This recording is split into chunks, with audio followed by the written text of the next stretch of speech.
On va tourner dans Philippiens chapitre 2. Un autre des beaux textes qui nous parle de la venue de Jésus. Il y en a beaucoup d'autres qu'on pourrait choisir. Justin a partagé dans Luc avec nous autres. C'en est un des beaux. Je pensais en méditant sur ce sujet-là ce matin à la parole qu'on trouve dans Jean 12, quand ça nous dit qu'il y a des Grecs qui sont venus s'adresser à Philippe, puis ils ont dit « Nous voudrions voir Jésus ». Et c'est à peu près à ça que je pensais en me préparant pour aujourd'hui. On voudrait voir Jésus. Et on voit Jésus dans l'Ancien Testament, on voit Jésus dans la lecture des textes qu'on a vus, dans sa naissance et tout ce qui s'est passé autour de ça. On a un chant qu'on chante souvent à ce temps-ci de l'année, c'est « Redites-moi l'histoire ». Et dans ce chant-là, on est en train de dire qu'on ne se tanne pas de l'entendre. Hein? On ne se tanne pas d'entendre l'histoire de Jésus. Et on ne se tanne pas de relire les mêmes textes année après année, fois après fois. Et dans l'Ancien Testament, il y a des passages qui sont écrits 800 ans d'avance, qui prédisent avec précision la naissance de Jésus, comment ça va se faire, comme dans Ésaïe 9, par exemple, « Car un enfant nous est né, un fils nous est donné, la domination reposera sur son épaule, on l'appellera admirable, conseiller, Dieu puissant, Père éternel, Prince de la paix. » Et un autre qu'on connaît bien dans le chapitre 7 d'Ésaïe aussi, qui nous dit « C'est pourquoi le Seigneur lui-même vous donnera un signe. Voici la Vierge deviendra enceinte. Elle enfantera un fils. Elle lui donnera le nom d'Emmanuel. » Ces textes-là sont écrits à peu près 800 ans d'avance. Et quand on commence avec Luc, comme Ghislain l'a partagé tantôt, on nous raconte tous les détails de comment Jésus est venu au monde. Dans l'Ancien Testament, ils ne savaient pas que ce serait Jésus. Évidemment, c'était là. On a vu justement avec Luc tellement de beaux passages dernièrement qui nous montrent Jésus dans l'Ancien Testament. Mais quand Jésus est né, les détails, l'histoire, Marie, la naissance, ça nous raconte tout ça d'une manière tellement précise. Et c'était prédit toutes ces années-là d'avance. Maintenant, comme je disais tantôt, on va tourner dans Philippiens au chapitre 2. Et ce texte-là nous raconte pas la naissance de Jésus, mais nous raconte d'où est-ce qu'il vient. Et c'est tout aussi intéressant, tout aussi important, tout aussi approprié à cet événement-là. Et on va regarder ça ensemble ce matin.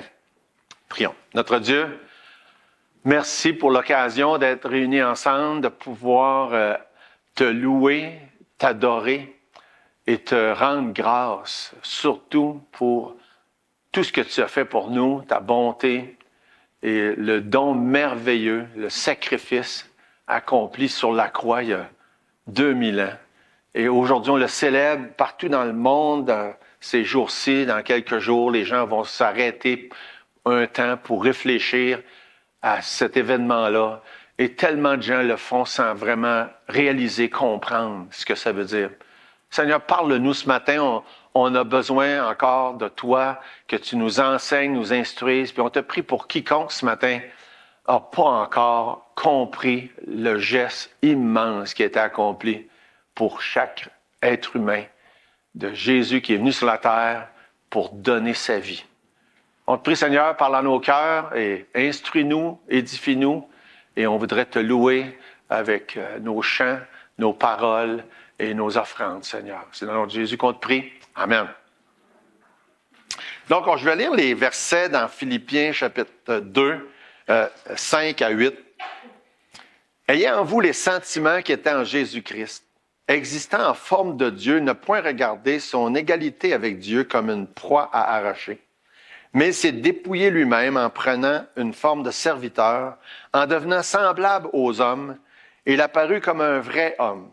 Il s'est humilié lui-même, se rendant obéissant jusqu'à la mort, même jusqu'à la mort de la croix. » Vraiment un passage grandiose qui nous parle de tellement de choses importantes. Ce passage-là couvre beaucoup de domaines.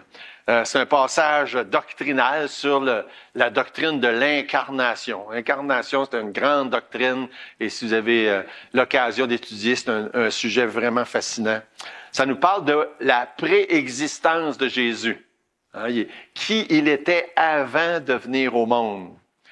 Mais ça nous parle, entre autres, de son humiliation. C'est probablement le sujet principal qui est couvert dans ces quelques versets-là. Mais aussi, en même temps, c'est une exhortation. Fait que ça couvre pas mal de choses. On va essayer de couvrir ces choses-là. Évidemment, c'est tellement un passage grandiose que on peut pas lui faire justice dans juste le temps qu'on a ensemble ce matin. Dans le tout début du verset 5, ça parle de quelque chose, ça dit les pensées, ayez en vous les sentiments qui étaient en Jésus. Quand je dis le mot pensée, c'est parce que dans beaucoup de traductions, ça dit le mot pensée au lieu de le mot sentiment. Et je pense que c'est un peu plus approprié de l'avoir traduit pensée que de l'avoir traduit sentiment, mais c'est pas bien grave.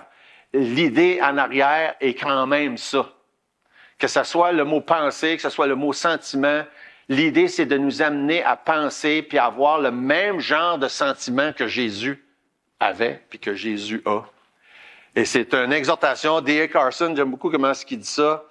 Il dit peu de passages contiennent autant de théologie et d'éthique que Philippiens chapitre 2.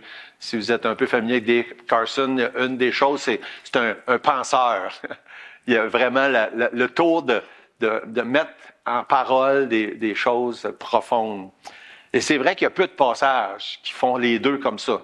Hein? La doctrine, la théologie, puis aussi l'éthique, la pratique. Les deux sont là, puis les deux sont importants. Il a tout à fait raison. Un grand passage doctrinal important avec une exhortation très, très importante. Et on va couvrir ces deux domaines-là ce matin. On fait des études les mercredis depuis longtemps là, sur la vie d'un disciple. On sert du livre de William MacDonald sur le manuel d'un disciple. Moi, en tout cas, personnellement, j'espère que les autres aussi aiment ça, mais moi, j'aime beaucoup ce livre-là. Et c'était intéressant. Et on a vu à plusieurs reprises l'idée qu'un disciple doit imiter son maître.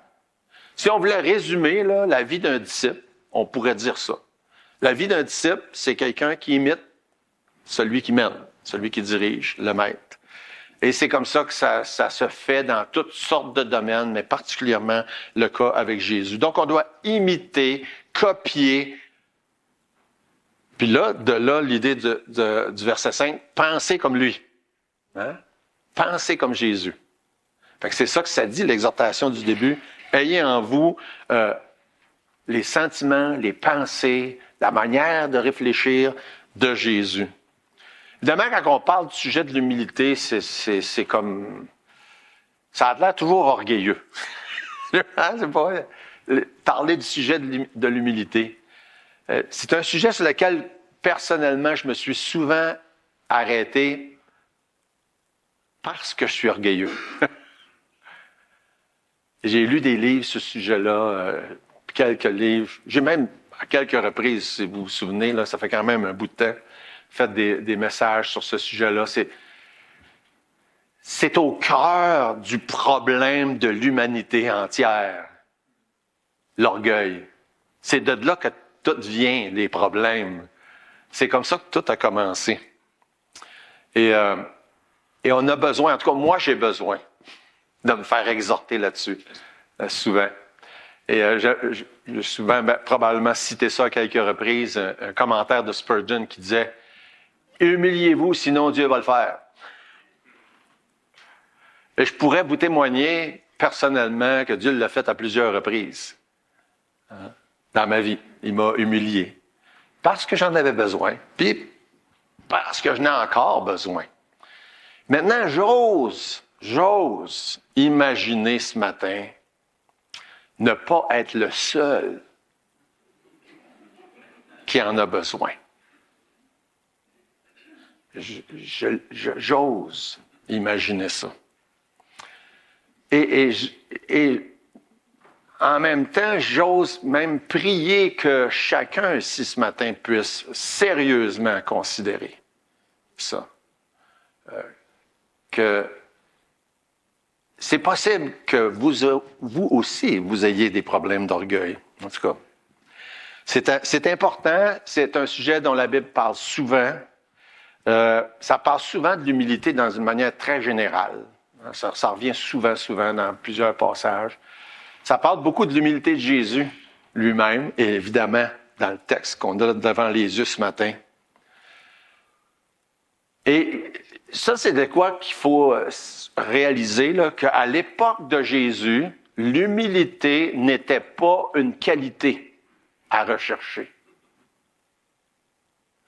C'était considéré comme quelque chose des faibles, ça, l'humilité. C'est un peu drôle quand on y pense, parce que 2000 ans plus tard, c'est pas non plus une qualité très, très mise en valeur. Nos voisins du Sud sont assez choyés là-dessus avec le nouveau dirigeant qu'ils ont choisi pour les 4 prochaines années. Il ne fait pas nécessairement le modèle d'humilité non plus.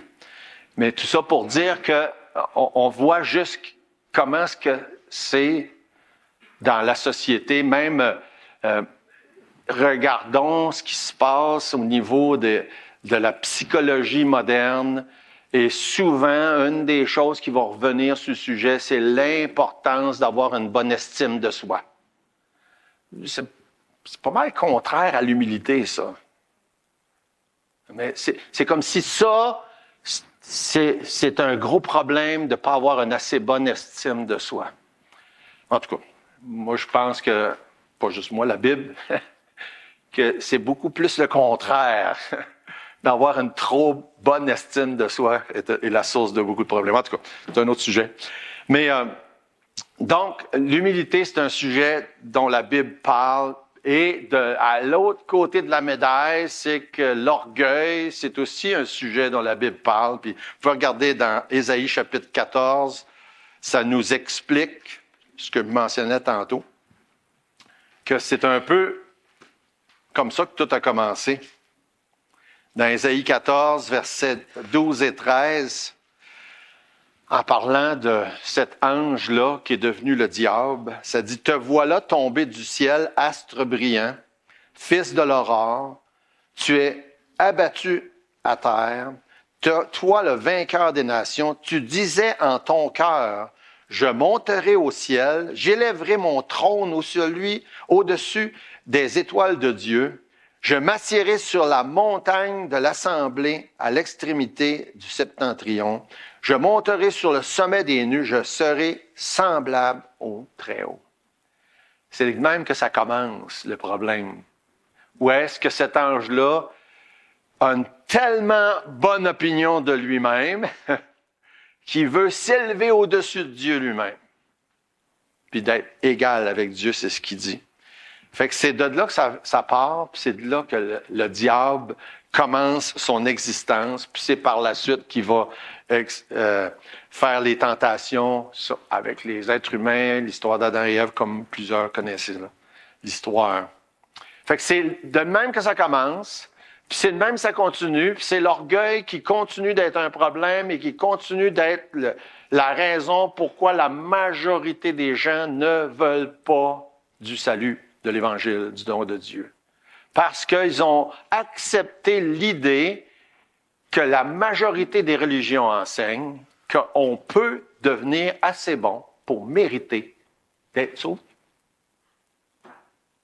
Encore là, problème d'orgueil. On peut devenir assez bon pour faire quelque chose qui va devenir acceptable tellement à Dieu qu'il va dire, ben oui, c'est beau, t'as tellement bien fait, viens avec moi. Et la majorité des religions sont basées sur ça, et ce qu'on appelle le salut par les œuvres, de mettre sa confiance dans sa propre capacité de mériter la faveur de Dieu. C'est de l'orgueil, tout simplement. De l'orgueil. Fait que c'est l'orgueil qui est le début du problème, c'est l'orgueil qui continue à être le problème. Et c'est encore l'orgueil qui empêche des enfants de Dieu de s'abaisser, de s'humilier, puis de se soumettre complètement à Dieu. Fait que c'est comme ça que ça continue. C'est l'orgueil qui nous empêche de dépendre de Dieu chaque jour. Fait que si on veut résumer, comme je disais tantôt, le problème de toute l'humanité, c'est de l'orgueil. Fait qu'on est dans Philippiens chapitre 2. Ça, c'était juste l'introduction. Puis j'aime ça partir du verset 6 jusqu'à 8 pour commencer. Puis ensuite, on va revenir terminer avec le verset 5. Donc, juste prendre le temps de me rendre. Donc, verset 6. Existant en forme de Dieu. Parle de qui? Parle de Jésus au verset 5. Jésus existait en forme de Dieu. C'est une expression qui nous semble un peu bizarre parce que le mot forme, d'habitude, ça a le rapport avec l'allure extérieure. Tandis que dans le contexte, c'est pas de ça dont ça parle. Ça parle vraiment de l'essence même de Jésus. Jésus existant en forme de Dieu, égal avec Dieu. Et c'est pas difficile, là, si vous faites une recherche sur ce sujet-là, de trouver plein de commentaires qui en parlent, parce que c'est vraiment un passage clé, un passage classique. Puisqu'il existait, d'ailleurs, encore Carson, que j'ai mentionné tantôt, il fait remarquer que la phrase « existant en forme de Dieu » implique une cause, dans le sens que « puisqu'il existait en forme de Dieu ». Puisque Jésus existait en forme de Dieu, il n'a pas eu besoin de regarder ça comme une proie arrachée, il l'avait déjà. C'est aussi simple que ça. Puisque Jésus existait en forme de Dieu, parce qu'il existait, qu'il avait en lui les qualités essentielles de Dieu, tout comme un peu plus loin dans le texte, quand il parle qu'il était il a pris la forme d'un serviteur, il n'a pas pris juste l'allure extérieure d'un serviteur.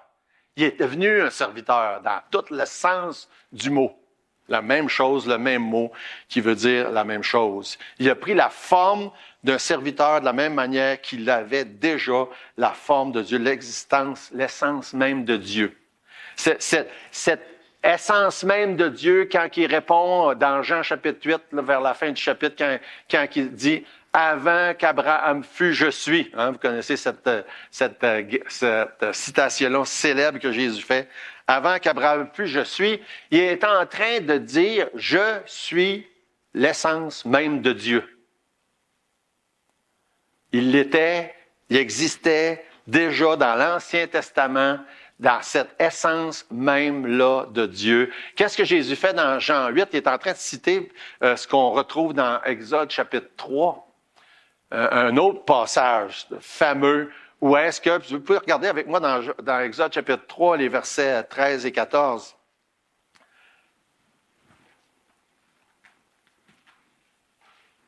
Dans Exode chapitre 3, verset 13. Moïse dit à Dieu, « J'irai donc vers les enfants d'Israël, je leur dirai, le Dieu de vos pères m'envoie vers vous, mais s'ils me demandent quel est son nom, que leur répondrai-je? » Dieu dit à Moïse, « Je suis celui qui suis. » Il ajouta, « C'est ainsi que tu répondras aux enfants d'Israël. Celui qui s'appelle « Je suis » m'a envoyé vers vous. » Fait que quand on regarde, puis vous pouvez regarder si vous voulez avec moi dans Jean chapitre 8, quand Jésus leur répond, puis qui dit, verset 58, le dernier verset. Ah, pas verset dernier, c'est 59 le dernier verset. Dans ma mémoire, 58 était le dernier. Jésus leur dit, en vérité, je vous le dis, avant qu'Abraham fût, je suis. Jésus est tout simplement en train de citer ce qu'on vient de lire dans Exode chapitre 3. Puis les gens qui étaient là l'ont tellement bien saisi qu'ils ont fait ce qui était la chose normale pour eux à faire. Ils ont pris des roches pour le lapider. Parce qu'ils ont dit, il est en train de dire qu'il est Dieu. Il est en train de dire qu'il est Dieu. Fait qu'ils ont pris des roches pour le lapider. Fait que ça, pour revenir dans notre texte de Philippiens chapitre 2, quand ça dit « Existant en forme de Dieu, il n'a point regardé son égalité avec Dieu comme une proie arrachée. » Il n'a pas eu besoin de se dire « Regarde, il faut que je devienne Dieu. » Ben non, il l'avait déjà. Il n'avait pas besoin de voler, c'est ça que ça veut dire, une proie arrachée. Son égalité avec Dieu, il l'avait déjà. Il était vraiment Dieu. Mais comme ça dit dans le verset suivant, verset 7, de sa forme de Dieu, égale avec Dieu, Jésus a décidé de prendre la forme d'un serviteur. Mais il s'est dépouillé lui-même en prenant la forme d'un serviteur. Je me souviens quand on était à l'école biblique, on avait des cours de doctrine sur Jésus, puis tout ça, son existence avant, puis c'était un des passages clés, là, où est-ce que le mot qui est là, qui est employé pour dire il s'est dépouillé, c'est rare, là. Moi, je savais, j'ai pas une très bonne mémoire, je me rappelle même du mot grec, là, pour ce mot-là, tellement ça m'avait frappé de voir, parce que le mot, il veut dire vraiment se vider de lui-même. Se dépouiller complètement. C'est intéressant parce que vous connaissez Darby et les traductions, je dis les traductions parce qu'il y a une traduction en anglais puis une en français, de Darby. Comment est-ce que lui a dit ça? Je trouvais ça intéressant. Dans sa traduction en français, ça dit, au lieu de dépouiller, ça dit « il s'est anéanti ». Puis dans sa traduction en anglais, ça dit « il s'est vidé de lui-même ». C'est une drôle de « vider de lui-même », c'est comme... Puis en fait, le mot là, dans la langue originale, c'est un peu ça que ça veut dire. Se vider de lui-même. Il a fallu qu'il abandonne une partie de lui-même, autrement dit. Est-ce qu'il s'est vidé de sa qualité de Dieu? Non. Je m'attendais que plusieurs têtes fassent ça. Il s'est départi de certains privilèges de sa royauté. C'est ce que Jésus a fait. Il n'a pas pu abandonner sa divinité. Jésus est Dieu, puis il est resté Dieu, mais il a mis de côté, il a abandonné certains privilèges qui viennent avec sa divinité. Ça, c'est ce que Jésus a fait pendant qu'il était sur la terre, quand il dit il s'est dépouillé lui-même. En prenant une forme de serviteur, Jésus pouvait pas prendre une forme de serviteur sans abandonner quelque chose. De Dieu, de roi, de créateur qu'il était. Mais il s'est dépouillé, il a choisi volontairement de prendre la forme d'un serviteur. Jésus est Dieu. Il l'était avant l'incarnation, puis il l'est encore aujourd'hui, mais pendant qu'il était sur la terre, il s'est dépouillé de certains privilèges, de certains avantages qu'il avait en tant que Dieu. Parce que ça dit dans le verset, il a paru comme un vrai homme. Et c'est un mystère de pouvoir imaginer un personnage qui est complètement Dieu, mais qui est un vrai homme. Il y en a juste un qui a existé puis qui existe de toute l'éternité, c'est Jésus. Complètement Dieu, complètement homme. Quand il est apparu sur la terre, il était comme un vrai homme, en tous les sens du mot. Ça fait partie de ce que Jésus a décidé de faire quand il a quitté le ciel, puis qui s'est incarné, qui a pris place dans le corps d'un être humain, et il s'est limité. Il s'est limité dans ses qualités de Dieu pendant ce temps-là qu'il était sur la terre. Il a paru comme un vrai homme. C'est ça le dépouillement, quand ça parle au verset 7, il s'est dépouillé. Ça inclut, il s'est limité ça inclut sa naissance. C'est ce qu'on célèbre à cet ainsi de l'année, c'est la naissance de Jésus. Pouvez-vous imaginer quand on y pense, là, Jésus, Dieu, créateur, qui décide de prendre place dans un petit bébé. Dans tout ce que ça implique, là. On ne pense pas à tous ces détails-là des fois, là, mais d'être porté, d'être allaité, d'être aux couches. Un petit bébé.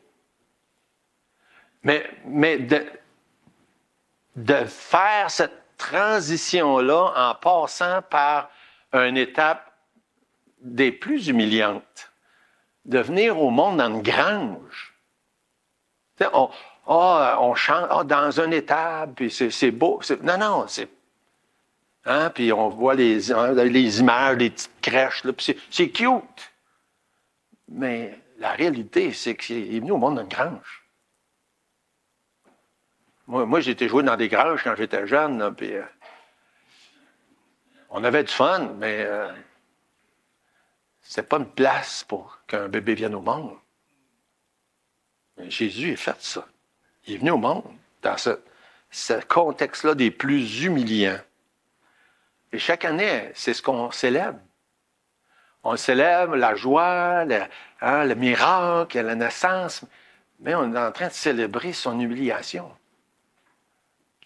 Qu'est-ce que ça voulait dire pour Jésus? Puis là, on parle juste de la naissance, mais tout le reste qui venait avec après, apprendre à parler, apprendre à marcher. On lit dans Luc 2,52 qu'il grandissait comme un autre.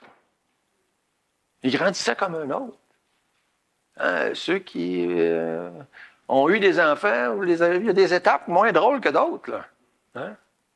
Puis si vous n'avez pas eu d'enfant, vous en avez été un. Hein? Puis on monte, puis apprendre à marcher, qui veut dire trébucher, hein? Qui veut dire se faire mal, puis, etc., etc.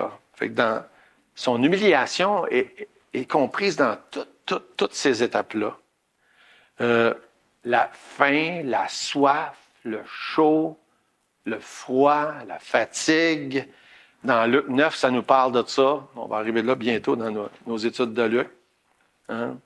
Où est-ce que Jésus dit lui-même, il dit, le Fils de l'homme n'a même pas une place à reposer sa tête. Là. Il a connu la fatigue, il a connu tout ce que les autres émotions qui impliquent le fait qu'il a paru comme un vrai homme. Il a paru comme un vrai homme. En tout point. Complètement. Et ça nous dit dans le même texte, au verset 8, que son humiliation est allée encore plus loin. Encore plus loin. Il est paru comme un vrai homme, puis il s'est humilié jusqu'à mourir comme un vrai homme.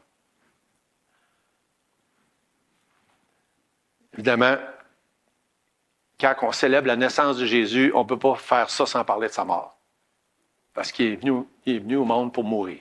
Le but de sa naissance, c'était pour mourir. On connaît toutes les belles paroles qu'on entend, puis que des fois, souvent vides de sens, que les gens parlent de Noël, de Jésus, sans prendre le temps de comprendre, de réfléchir sur le fait que c'est pas juste sa naissance qu'on célèbre. On célèbre aussi sa mort. Parce que c'est pourquoi. C'est la raison d'être. Et c'est pour ça que dans ce texte-là, c'est rempli de tout ce qu'on pourrait avoir besoin de savoir. Ça nous en parle. Il s'est humilié, il a paru comme un vrai homme dans sa naissance, dans tous les éléments, mais il s'est humilié jusqu'à la mort. Et la manière que ça le dit, ça dit qu'il est devenu obéissant jusqu'à la mort. Et ça, c'est intéressant aussi de la manière que ça dit. Son humiliation était complète, extrême, et il l'a fait par choix, et il l'a fait par obéissance. Quand Jésus parle dans Jean chapitre 10, verset 18, il dit ceci.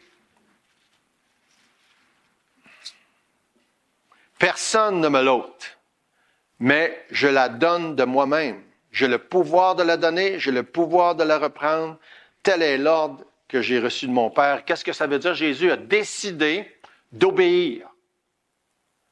Et son obéissance l'a mené à mourir sur la croix.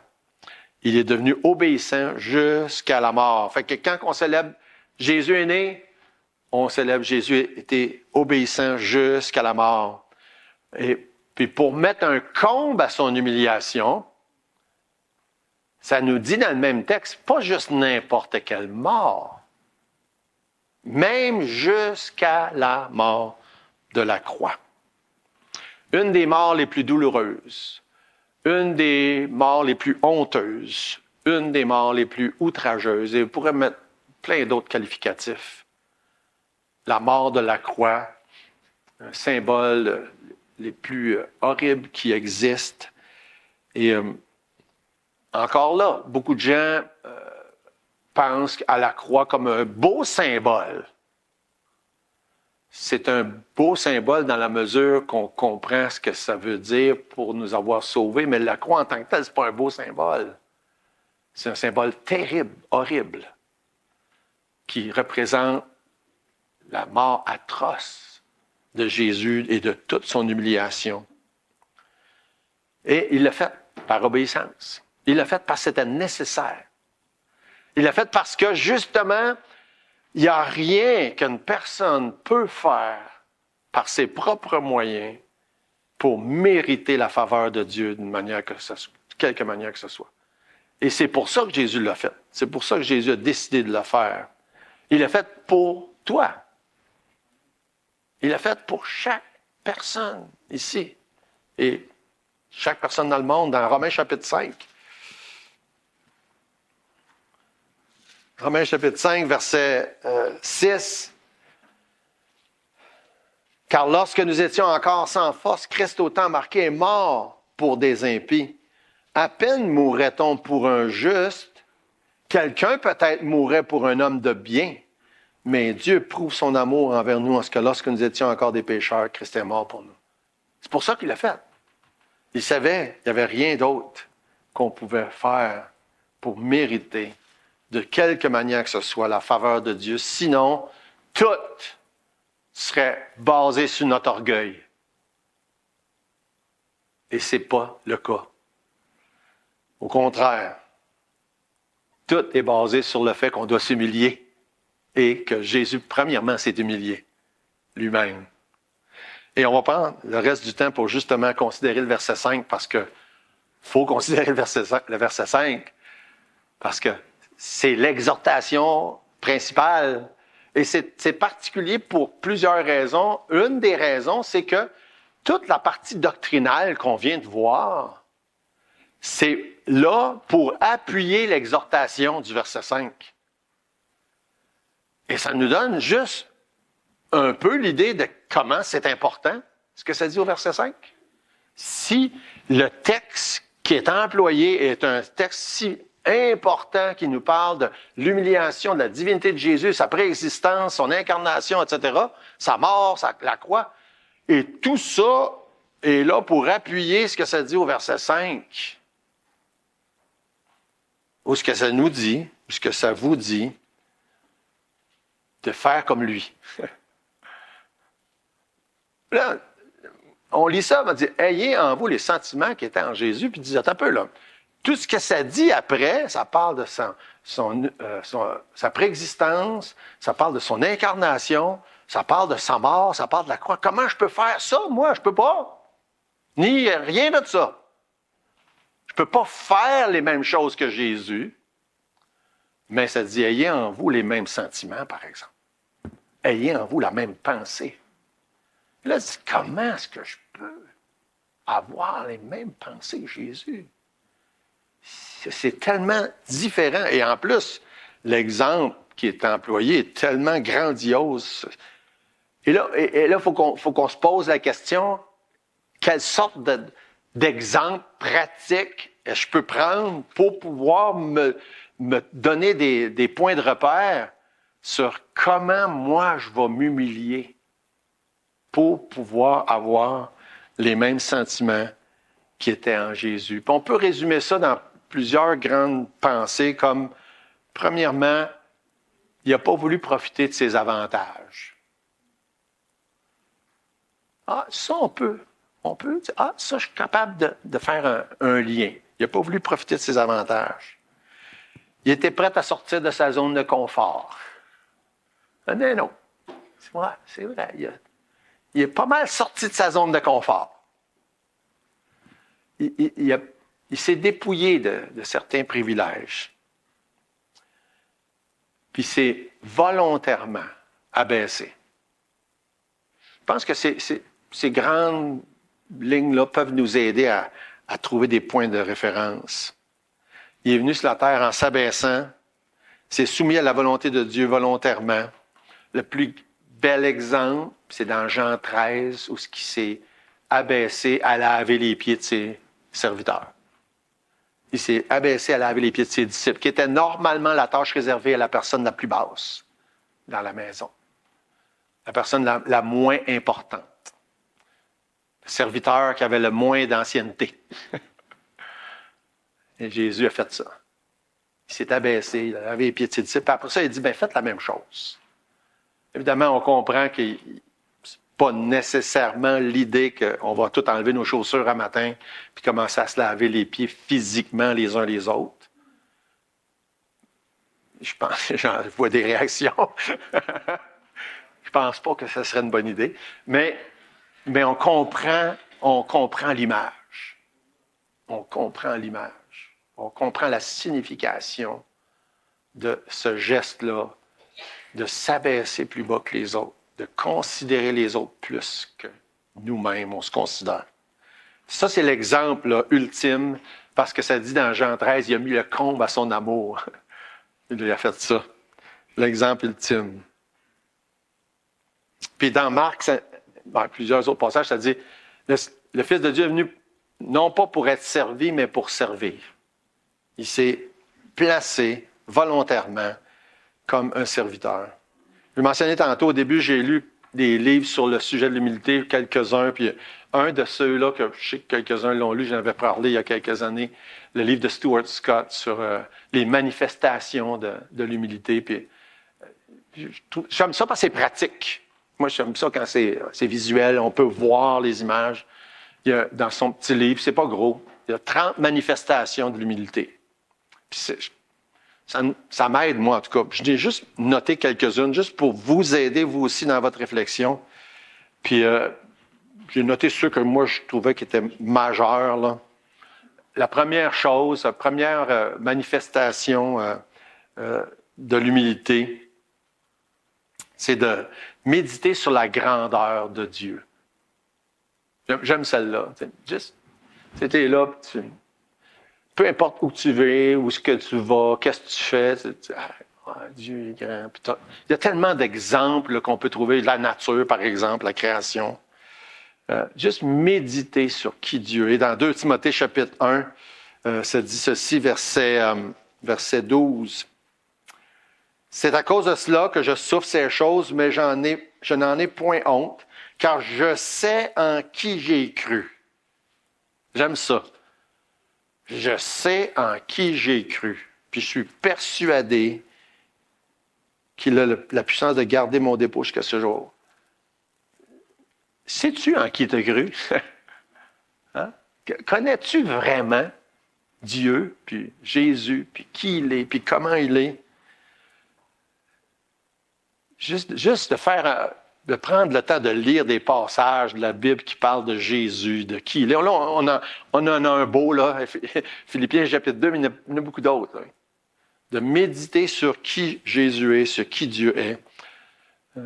Réaliser que qui on est, nous, en comparaison. Là. Plusieurs connaissaient le Proverbe 3.5 qui dit « Confie-toi à l'Éternel de tout ton cœur, ne t'appuie pas sur ta sagesse. » Cette réflexion-là, c'est moi, là, je ne suis pas ben sage. Là. Dieu est sage. Moi, je ne suis pas ben intelligent. Dieu est intelligent. Moi, je ne suis pas ben fin. Dieu est... Cette réflexion-là, là, ça nous aide à trouver notre place comparé à Dieu. Des fois, on se pense bien smart. En tout cas, moi, je parle pour moi, là, mais il n'y en a pas un d'intelligent comparé à Dieu. Là. Réfléchir sur qui Dieu est, sa sagesse, sa grandeur, sa bonté, son amour, etc., etc. Une petite citation de Mark Webb qui dit « Dieu a intentionnellement établi le plan du salut de façon à ce que personne ne puisse s'en glorifier. Non seulement a-t-il élaboré ce plan de façon à décourager la vanité, si discrète soit-elle, elle n'est pas toujours discrète, mais il l'a formé de sorte qu'il nous soit absolument impossible de nous glorifier. Voilà précisément ce qu'accomplit l'élection. J'aime bien ça. En tout cas, s'il y en a qui veulent la citation pour la relire une couple de fois, là, ça nous aide. Dieu, sa souveraineté, moi, l'univers, l'être humain, puis de voir qui Dieu est en comparaison. Ça nous aide à prendre notre place aussi. L'humilité est au centre du message de l'Évangile. C'est un message à contre-courant qui va à l'envers de ce qu'on entend partout dans le monde, qu'il faut élever, puis il faut avoir une bonne estime de soi, etc. puis la plupart des religions vont à l'envers de ce que Dieu enseigne. Puis pour recevoir, comprendre, accepter Jésus comme son sauveur, il faut comprendre qu'on est pécheur et on n'est pas bon. C'est assez simple quand même. Là. Puis d'être capable de dire, OK, mais il y en a un qui est bon. Puis c'est lui qui a tout fait. J'aimais ça quand j'étais étudiant, j'étais responsable du ministère dans la prison, puis j'allais prêcher à la prison, puis je le disais, là. Puis eux, il y avait une facilité de comprendre. Vous êtes des pécheurs. C'est la seule différence entre vous autres et moi, c'est moi, je ne me suis pas fait prendre. Parce que, et pour quelqu'un de réaliser ça, des fois, c'est plus facile que d'autres. Mais tout le monde est dans le même bateau. Ça, c'est une des choses. Une autre manifestation, c'est réaliser qu'on n'a aucun droit de questionner la justice de Dieu. J'aime tellement celle-là. C'est de valeur, mais c'est une des choses qui empêche les gens de venir à Dieu parce qu'ils questionnent la justice de Dieu. J'aime ça dans Romains 9, ça nous dit bien clairement, des passages comme ça qui nous parlent vraiment clairement, puis ils disent « Hey, toi, Romains 9, c'en est un. » Romains 9, 20, ça dit « Ô homme, toi plutôt, qui es-tu pour contester avec Dieu? Pour qui tu te prends? » C'est ça que ça veut dire. Qui est-ce que t'es, toi, pour oser questionner Dieu? Ben, ça s'appelle de l'orgueil. Tu te penses plus smart que lui. C'est ça que ça veut dire. Combien de fois on entend ça? Ouais, mais si Dieu était juste, si Dieu était amour. Avez-vous déjà entendu ça? Qui est-ce que t'es, toi, pour questionner Dieu de même? Pour qui tu te prends? T'as osé prétendre que Dieu n'est pas juste. Oser prétendre que Dieu n'est pas amour. Encore là, c'est une question d'orgueil. Tu te penses plus smart que lui.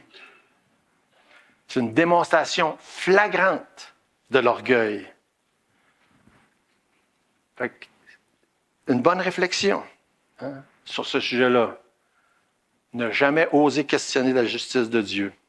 Centrer son attention, c'est la troisième, centrer son attention sur Jésus. Jésus, Jésus, Jésus, Jésus. On a parlé de sa préexistence, on a parlé des prophéties dans l'Ancien Testament, on a parlé de sa naissance, on a parlé de sa qualité de Dieu, on a parlé de sa mort, de sa vie comme être humain, de sa mort, on a parlé de beaucoup de choses. De méditer, de passer du temps à méditer sur qui est Jésus. Paul en parle beaucoup. J'aime encore là une autre belle parole dans Philippiens chapitre 1 qui dit, ça résume pas mal ce qu'on devrait là, comprendre. Verset 21, « Car Christ est ma vie. » Et la mort m'est un gain. Christ est ma vie. On met souvent de l'accent sur la dernière partie du verset, la mort m'est un gain, mais juste la première partie, Christ est ma vie. C'est-tu vraiment le cas? Christ est ma vie. Hébreux chapitre 12, on pourrait en voir des dizaines de passages là, qui nous parlent de Jésus puis de nous faire réfléchir. Juste quelques-uns. Hébreux 12, verset 1. « Nous donc aussi, puisque nous sommes environnés d'une si grande nuée de témoins, rejetons tout fardeau et le péché qui nous enveloppe si facilement, et courons avec persévérance dans la carrière qui nous est ouverte, ayant les regards sur Jésus. » Ayant les regards sur Jésus. Simplement, ayant les regards sur Jésus. Juste une citation de Martin Lloyd-Jones, puis il dit, il n'y a qu'une seule chose que je connaisse qui réussit à me jeter le ventre à terre et m'humilier jusqu'à la poussière, c'est de regarder au Fils de Dieu et surtout de contempler la croix. C'est ça que ça devrait faire. Si on est à la place qu'on devrait être, de contempler Jésus, de contempler son geste d'amour sur la croix d'humiliation, ça devrait nous rendre un peu plus humbles. Il faut que je termine. Jésus parle, les proverbes parlent de l'humilité, plein d'autres passages parlent de l'humilité, Jésus parle de l'humilité, Paul parle de l'humilité. Jacques parle de l'humilité. Pierre parle de l'humilité. Je veux juste lire quelques-uns des derniers passages dans Jacques au chapitre 4,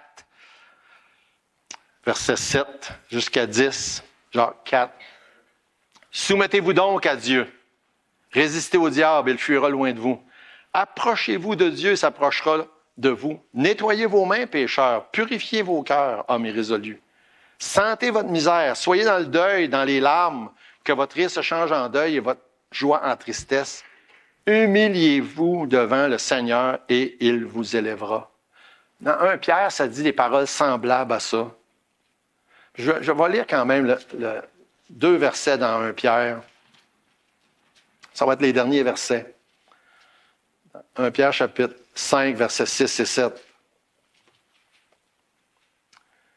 De même, vous qui êtes jeunes, soyez soumis aux anciens et tous, dans vos rapports mutuels, revêtez-vous d'humilité. Car Dieu résiste aux orgueilleux et il fait grâce aux humbles. Humiliez-vous donc sous la puissante main de Dieu afin qu'il vous élève au temps convenable.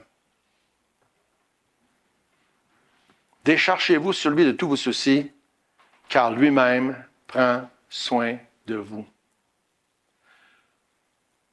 Peut-être, puis probablement, que nos soucis sont là spécifiquement pour nous amener à s'humilier. Je pense qu'on ne peut pas faire autrement que voir le lien. Des fois, on a des soucis, des épreuves, des difficultés, des persécutions dans certains cas, qui sont là pour nous amener à s'humilier. Puis à vraiment se placer au pied de la croix de Jésus, puis d'implorer sa grâce, son amour. Si vous n'avez pas encore fait ça, vous avez réussi à le faire. On a vu plein de choses, là. Mais l'important, c'est que Jésus s'est humilié, il s'est abaissé, il est mort sur la croix, il a porté nos péchés pour qu'un jour, chacun de nous, on s'humilie, on s'abaisse, puis on dit « j'ai besoin de lui. J'ai besoin de lui. » Considérez qu'est-ce que Jésus a fait. Considérez son humiliation. Considérez son amour. Considérez sa mort, sa résurrection sur la croix. Puis, implorez sa grâce en vous humiliant. Prions. Notre Dieu, merci. Merci pour ta grâce, ton amour, ta bonté. Permets, Seigneur, que ces quelques pensées restent avec nous aujourd'hui. On en a tous besoin. Merci, Seigneur, de tout ce que tu as fait et de ce que tu fais encore. Dans le nom de Jésus. Amen.